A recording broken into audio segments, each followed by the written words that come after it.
pronounced. It's FNIRSI. FNIRSI, is that how it's pronounced? I don't know. Anyway, I've got this HRM10 battery tester to take a look at that I got from Banggood. So we're going to open this together and go through it and put it through its paces. It features automatic test voltage and internal resistance display. Measurements result on the same screen.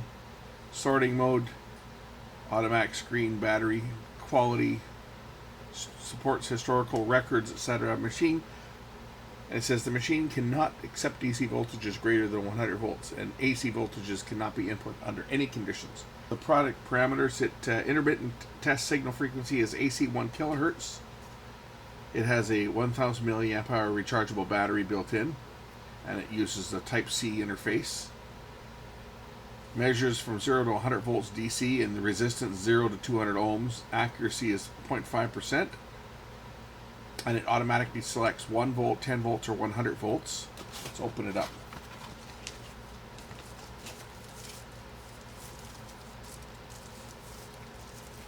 I did one of these not that long ago. I guess a different brand.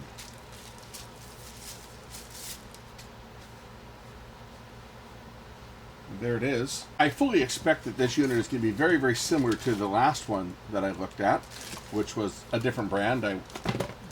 You can look it up, see what it was. I forget the brand of it, but I did one not that long ago. Something very, very similar to what we have here. So we've got it's a 4-wire system that it's using, and basically you just connect the test lead onto the top and turn the unit on. It's got a little stand to stand it up. Power, and we'll select English, and here it is. I mean, you clip on your battery to test. So let's test a couple batteries. I think the probes feel to be a little bit better, a little bit stronger on these ones, but maybe that's just because they got shrink wrap on them. But we'll test a couple batteries. First, I'm going to test. This is a nickel metal hydride battery. We'll just zoom the camera out a bit here, and we'll test this one. And this should give me the voltage, and this cell is probably not charged, but we'll see what it's got in it. It might even be dead. Now 1.2 volts, so it's not dead, and 186 milliohms internal resistance. So that's one cell. I got another cell here. I got a couple. This is a regular alkaline battery. Let's just see what this one's doing for testing a battery. 1.57 volts. 180, well, it's bouncing around here. But 1.57 volts. So this battery is good. Here's another one. This is another. I think this is a nickel metal hydride cell as well. 1.22 volts. We can test. I got a pack here. I wonder if it'll test this pack. I have to skin a lead on this. Okay, we'll clip on. This has got 6 cells in series, so we'll see what this says this one is like. And as you can see, this battery pack is dead because it's supposed to be 7.2 volts, but it's only measuring up at 4.58. It's not charged, so I would not expect that one to read particularly well. We'll try this one's charged. This is a lithium cell.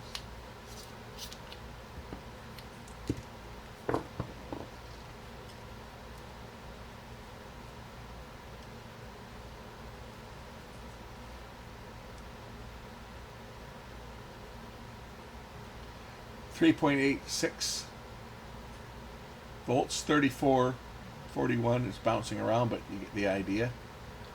Now I haven't looked at any instructions to see what the settings are. I'm just using this in the auto test mode right now. I'll grab an old 12 volt backup battery. This one here says the warranty expiration date was 2015.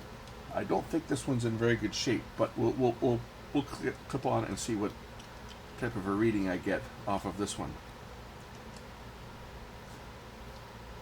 And well, 12.3 volts, so it is charged. When you tap on the right arrow, it will switch between auto, 1 volt range, 10 volt range, and 100 volt ranges, and then back to auto. When you tap on the left one, what does this one do? Oh, that goes back the other way. Okay. The up and down arrows, what do they change? Ah, that moves up and down here.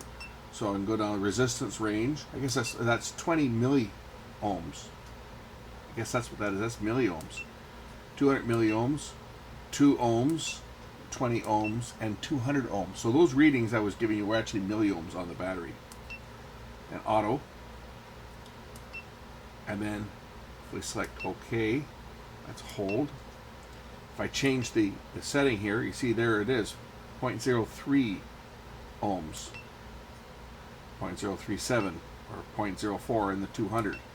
In the auto, it's 36 milli. If I put it in the 20 milliohm range, it's going to say overload.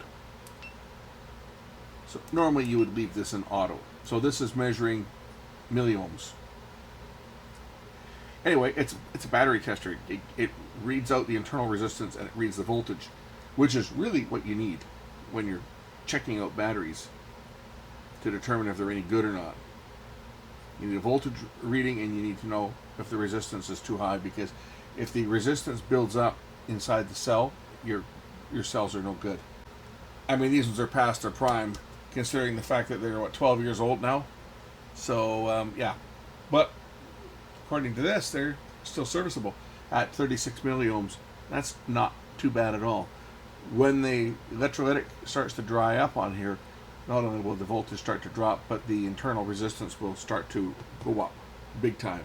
When you're measuring, if you press the OK key, it will hold the display. So you do a measurement, you can hold it to make a recording of it, and then press the OK button again, and it resets. If we hold down the menu key, we get into the setup menu where we can look at, for example, records. Okay, I can store, I haven't stored anything, but I can store content in here. Let's get out of that. Go to voltage calibration. It's already factory calibrated, so I'm not going to do anything there, but not going to do anything on this because it is factory calibrated. And resistance calibration. Volume setting, that's for the beeper. Time setting, here we go. Today is the 31st, so let's set the time. Today is the 31st, and it's 8:52, which is 20 and 52. Close enough. So the time is now set. Sorting mode. If I press the OK key here. Sorting modes for if you're testing a number of cells, you can set an upper and lower limit for both voltage and the internal resistance, which will give you a pass-fail based on those settings when you're doing comparisons of different cells. And I'll show you how to set that up right now. You can change the limits, the upper limit and the lower limit for your pass and fail. So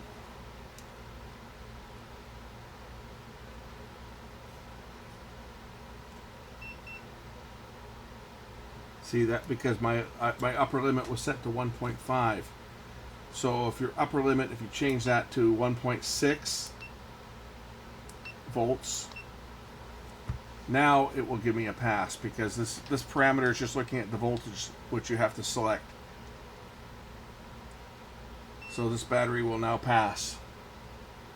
That's what that's doing. I had to kind of look at the manual, and you change your parameters. So, for example, on that 12-volt battery, if that 12-volt battery, if you set your parameter to say 13 volts for your upper limit, and the lower limit is set to say 11 volts, 11.4, we'll just say for the hell of it, it should now pass. That's what that's doing. It's just looking at your threshold on the battery itself. Now you'll see that it will show a pass because it's between the threshold.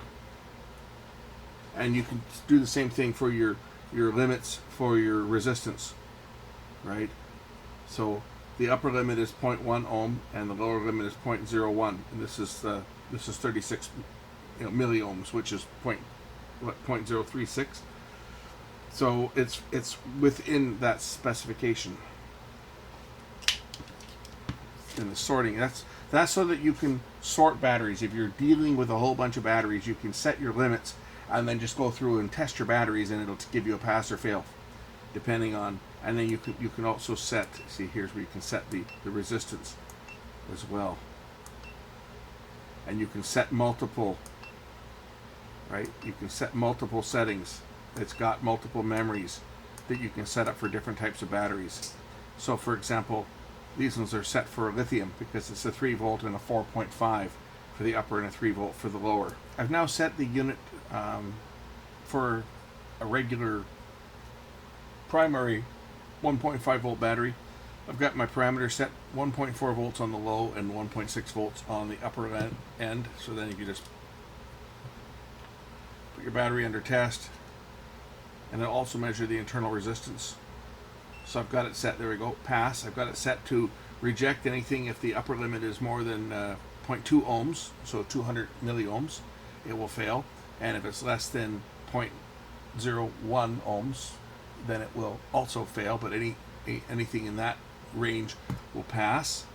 The second setting here is for a 12 volt battery, such as a gel cell. If I clip this one on, this one should pass with flying colors, which it just did. Passes 3. And the next setting, this is a preset one, is this is for a lithium cell, and I'll set one up for nickel metal hydride or NiCad. So 3.8 is within the range, so it's a pass. To set up, say, a fourth setting, if I want to measure a nickel metal hydride or a NiCad cell, they are a 1.2 volt battery. So if I set my upper limit, whoops, not that one.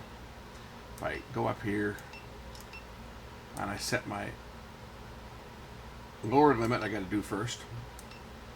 Set that down to 1 volt, and the upper limit I'll set it to say 1.4. It's probably because they're rated at 1.2 volts. So 1.4 on my upper limit and 1 volt on my lower limit.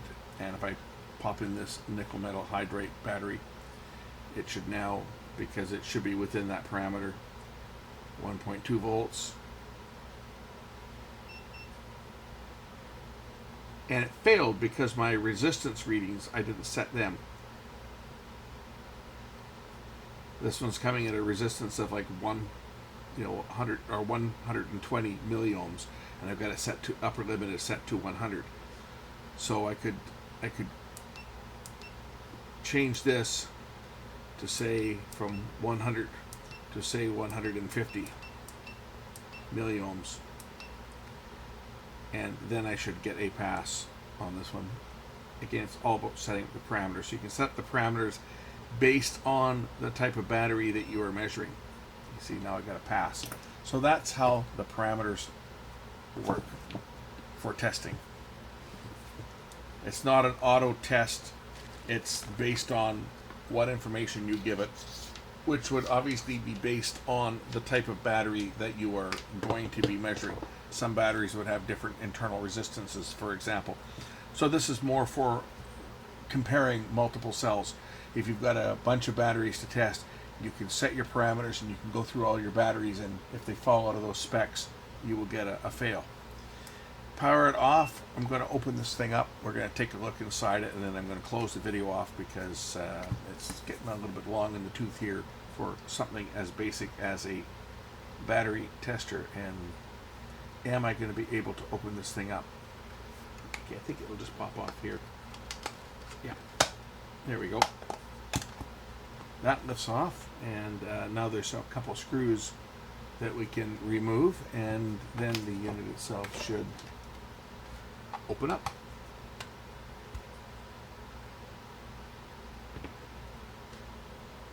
There it is. Oh, cool. Okay, so what we have in here is a lithium battery pack, obviously. 1000 milliamp hour, 3.7 volt. It's got a metal back plate on it too. That's good. That's to prevent it from being crushed, I would imagine. If you were to, well, be punctured through here, but that's to kind of protect it from damage if it were to be dropped or stepped on or something. It's got a metal plate on the back that the battery is stuck down to. It's got a couple of capacitors in here. Good old Chong X, 105 degree caps, and everything's pretty much buried into one chip. The display plugs in on the top here. There's the main processor.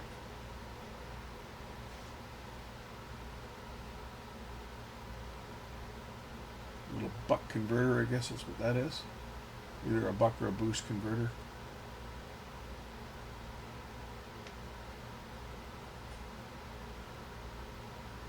These caps are probably rated at 100 volts because it can measure up to 100 volts DC.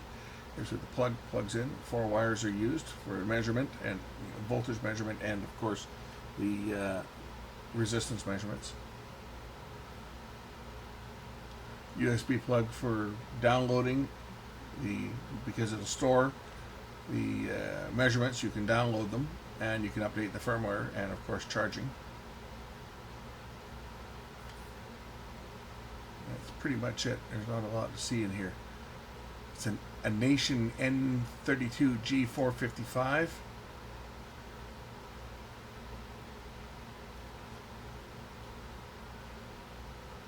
And that's really all there is to this. There's not much in it.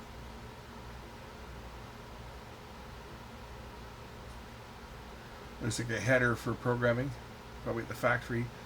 They download the firmware on here at the factory, I would imagine. And that's pretty much it.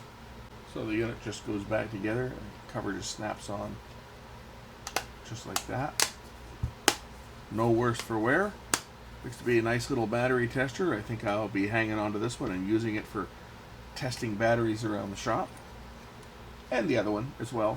I've got both of them now, so I can kind of try them both out and see how they compare to each other. But I think for a basic battery tester, this is probably more than most people are going to need. It seems to do everything that you need and gives you all the readings you need to see on any type of battery to determine its health. Anyway, link in the description. Thanks for watching. We'll catch you in the next one. Bye.